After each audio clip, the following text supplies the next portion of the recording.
Kami selalu bersyukur kepada Allah karena kalian saudara-saudari, dan memang sudah seharusnya demikian, sebab keyakinanmu kepada Yesus bertumbuh dengan luar biasa, dan kalian juga semakin mengasihi satu sama lain.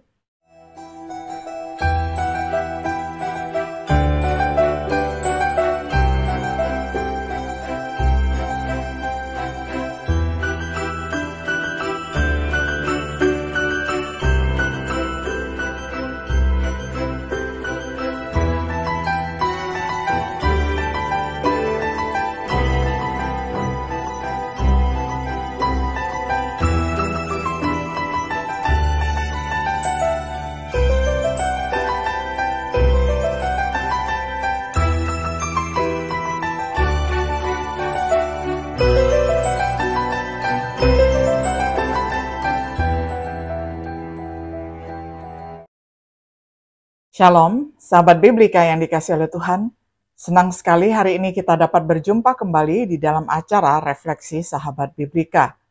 Hari ini kita tiba pada episode yang kedua di dalam serial pembahasan kitab 2 Tesalonika dengan tema Bertahan di Masa Sulit.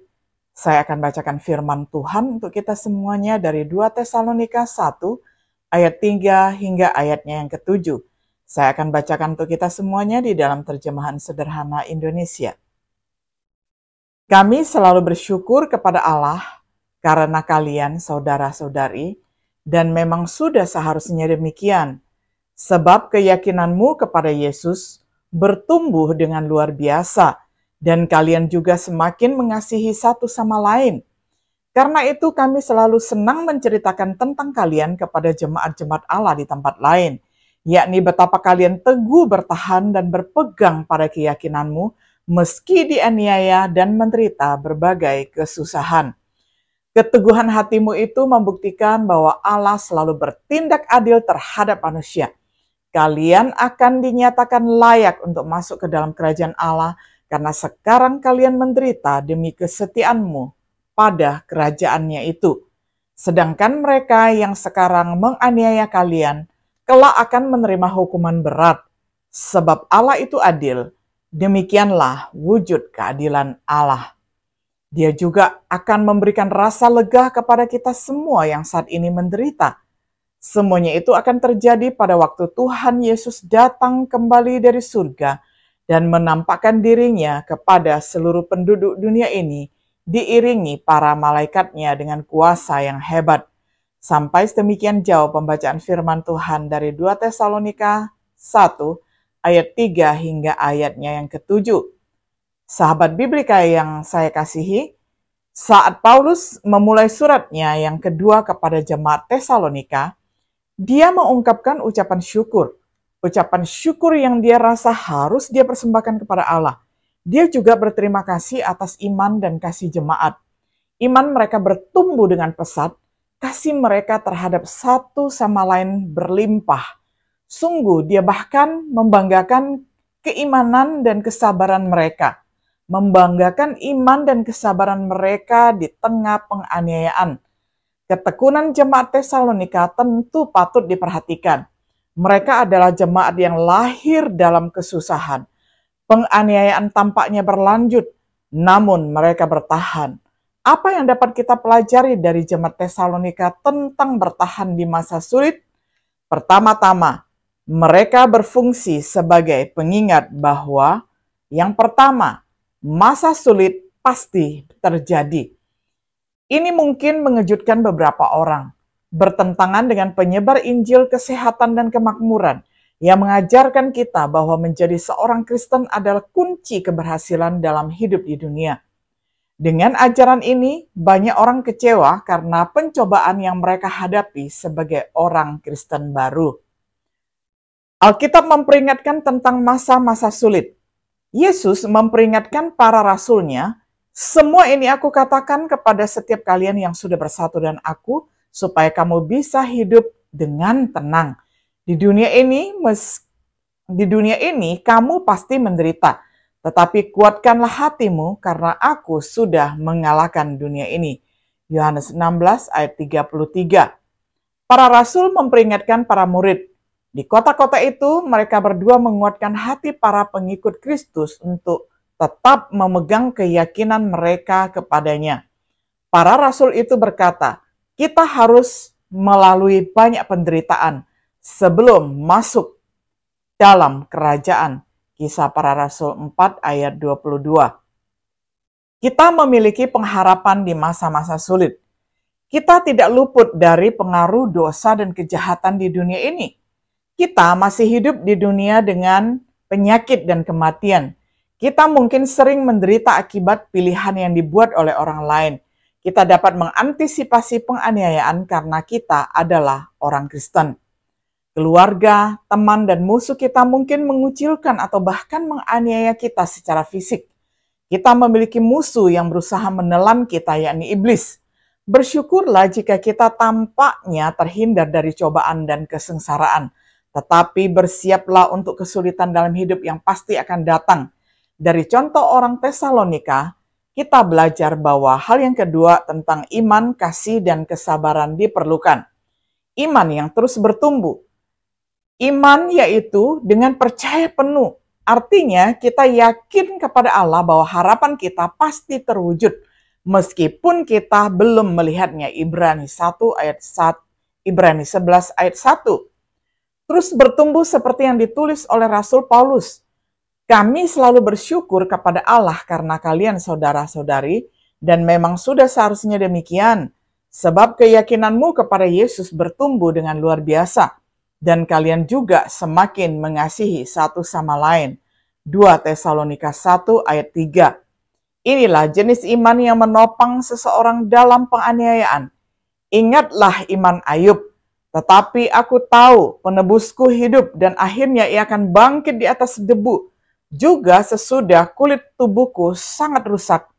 Tanpa dagingku pun aku akan melihat Allah yang aku sendiri akan melihat memihak kepadaku. Mataku sendiri menyaksikannya dan bukan orang lain. Hati sanubariku merana karena rindu. Ayub 19 ayat 25-27. Ingatlah iman Habakuk yang dikatakan di dalam Habakuk pasal 3 ayat 17-19.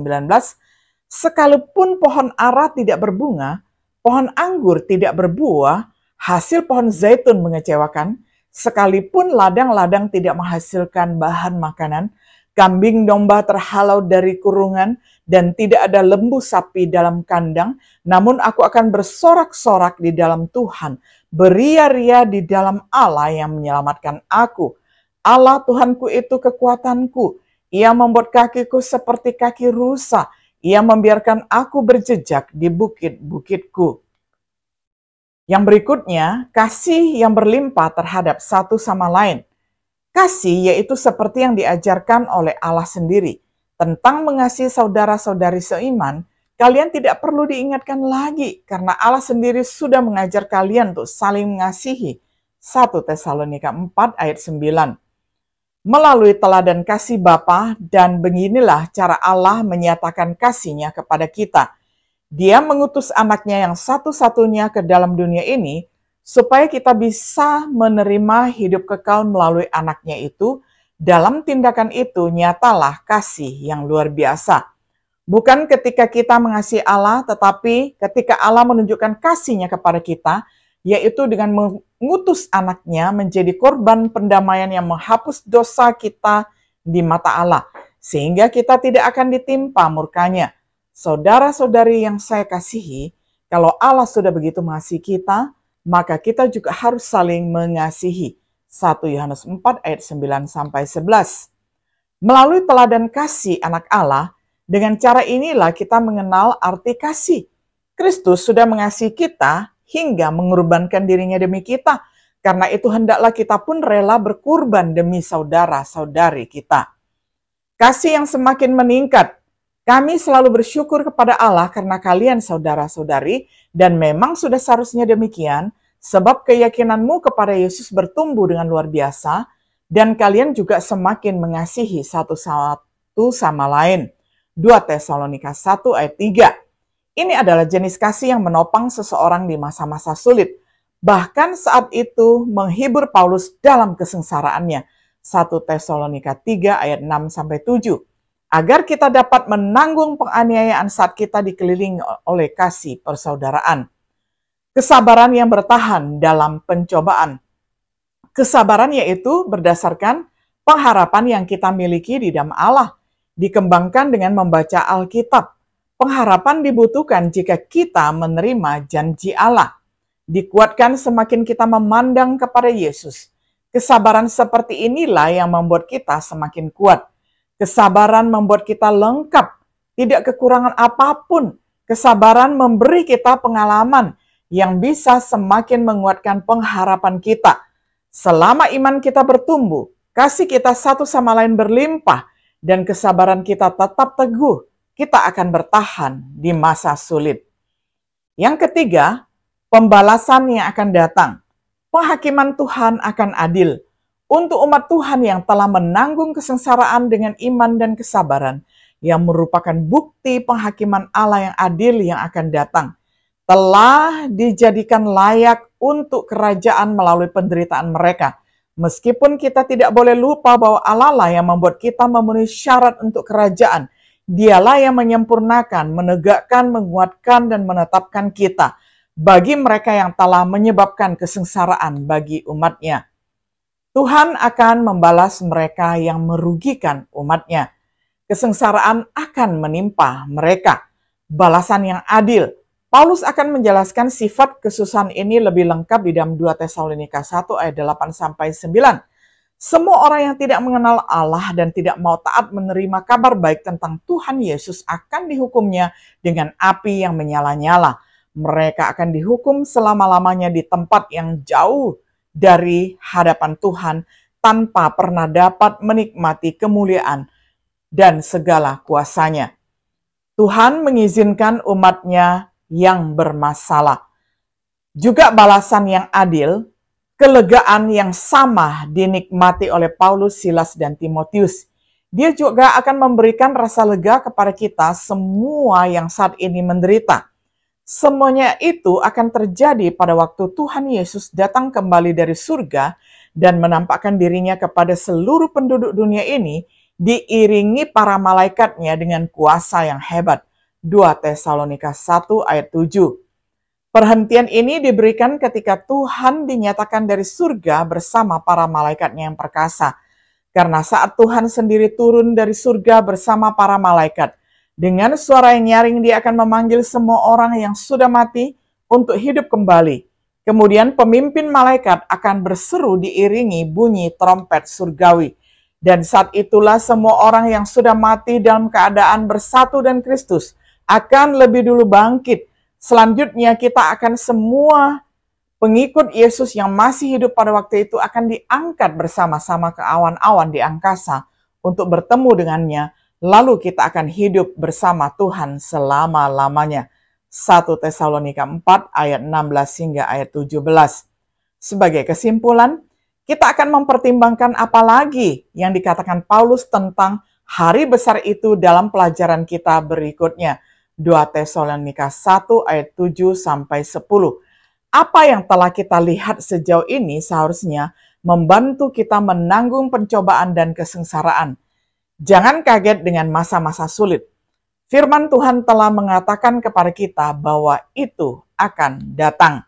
Pandanglah Allah dan firman-Nya untuk iman, kasih, dan kesabaran yang dibutuhkan untuk menopang kita. Antisipasi kedatangan Tuhan yang akan memberi kita kelegaan bahkan saat Dia membawa penghakiman atas mereka yang menyusahkan kita. Apakah iman kita bertumbuh secara luar biasa? Apakah kasih-Mu berlimpah? Apakah kita dengan sabar menanggung pencobaan apa yang menimpa kita?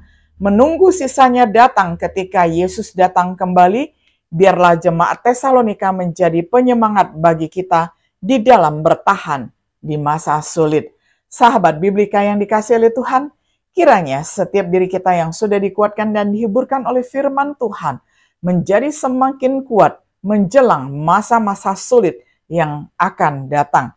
Kiranya Tuhan Yesus menyertai dan menguatkan kita selalu. Shalom.